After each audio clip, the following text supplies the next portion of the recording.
बड़ी खबर बंगाल से है। शुभेंदु सरकार का बड़ा फैसला, बीएसएफ को सौंपी जाएगी 27 किलोमीटर की जमीन। 2 हफ्तों में ये जमीन सौंप दी जाएगी। सीमा पर बाड़ लगाने और बुनियादी ढांचे के विकास के लिए ये जमीन सरकार देगी। जहां भी जरूरत होगी और जमीन दी जाएगी। ये शुभेंदु की सरकार बनने के बाद ये तय हुआ है और शुभेंदु अधिकारी ने अभी फैसला लिया है। 2 हफ्ते में ये जमीन सौंपी जाएगी।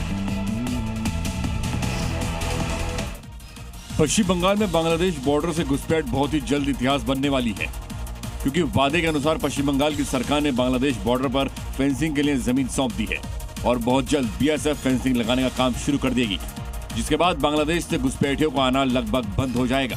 फिलहाल पश्चिम बंगाल सरकार ने बीएसएफ को 27 किलोमीटर जमीन दी है, लेकिन सीएम शुभेंदु अधिकारी ने साफ कह दिया है कि अगर बीएसएफ को और ज्यादा जमीन की जरूरत है तो और भी जमीन दी जाएगी। मतलब सरकार का इरादा साफ है कि बांग्लादेशी घुसपैठियों को पश्चिम बंगाल में घुसने से रोकना है। पश्चिम बंगाल में सत्ता संभालने के बाद से शुभेंदु अधिकारी फुल फॉर्म में नजर आ रहे हैं। इस दौरान उनके एक फैसले ने नॉर्थ ईस्ट के 8 राज्यों को सुरक्षा कवच देने का काम किया। दरअसल शुभेंदु अधिकारी ने फैसला लेते हुए चिकन नेक का जिम्मा केंद्र सरकार को सौंप दिया, जिसे कई सालों से ममता सरकार दबाए बैठी थी, जबकि शुभेंदु अधिकारी ने फैसला लेते हुए नेशनल हाईवे के 7 हिस्सों को केंद्र को सौंपने का निर्देश दिया है। सौंपे गए 7 हिस्सों में से 5 सिलीगुड़ी कॉरिडोर या चिकन नेक से होकर गुजरते हैं। ये 60 किलोमीटर लंबा एक इलाका है जो अपनी सबसे संकरी जगह पर महज 20 से 22 किलोमीटर चौड़ा है। इसे मैप के जरिए समझिए। बंगाल में मौजूद ये एरिया नेपाल, भूटान और बांग्लादेश के बीच फंसा हुआ है, जबकि इसके उत्तर में सिक्किम के पार चीन है। साल 2017 के डोकलाम जहां चीन सेना के साथ झड़प हुई थी। हुमायूं कबीर की सीएम शुभेंदु को वार्निंग, बकरीद पर कुर्बानी को लेकर चेतावनी दी है। मुस्लिम कुर्बानी पर रोक बर्दाश्त नहीं करेंगे। आज से नहीं खेले शुभेंदु, ये कहा गया। हुमायूं कबीर की तरफ से कुर्बानी पर रोक लगाई तो शुभेंदु के लिए मुश्किलें खड़ी हो जाएंगी। ये धमकी देते हुए हुमायूं कबीर नजर आए।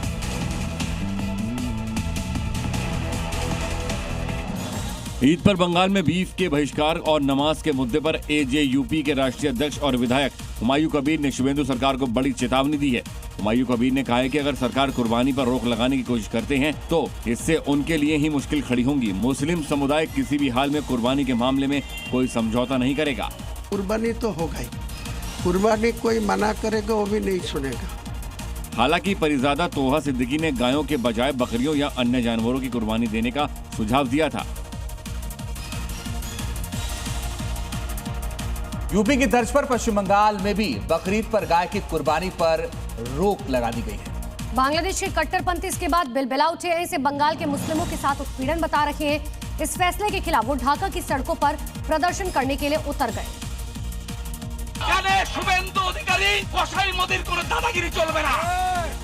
ढाका में हो रहा ये विरोधी नारेबाजी सिर्फ इसलिए कि बंगाल में गाय की कुर्बानी पर कई तरह के प्रतिबंध लगा दिए गए हैं, जबकि बंगाल के कई मौलाना समर्थन कर रहे हैं कि आप गाय की कुर्बानी न करें, बल्कि कुर्बानी नहीं बल्कि हमेशा के लिए गाय का गोश्त खाएं ही नहीं। पर ढाका के कट्टरपंथी इसे मुस्लिमों पर अत्याचार बता रहे हैं।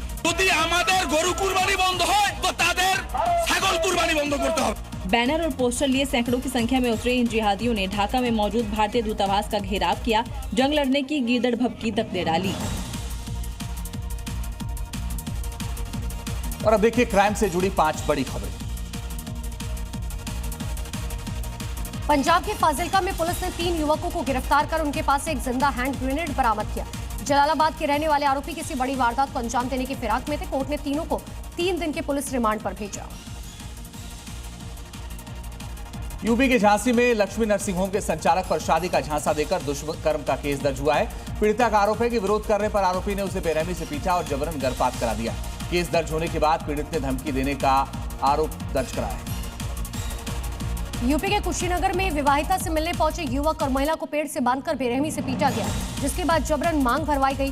वीडियो वायरल होने के बाद पुलिस ने पति और देवर सहित कई लोगों पर मामला दर्ज किया। बिहार के सहरसा में महिषी अंचल कार्यालय में पटना निगरानी विभाग ने बड़ी कार्रवाई को अंजाम दिया है। टीम ने जमीन की रसीद काटने के नाम पर 16,000 रुपए की घूस लेते हुए राजस्व कर्मचारी और उसके सहयोगी को रंगे हाथों गिरफ्तार किया।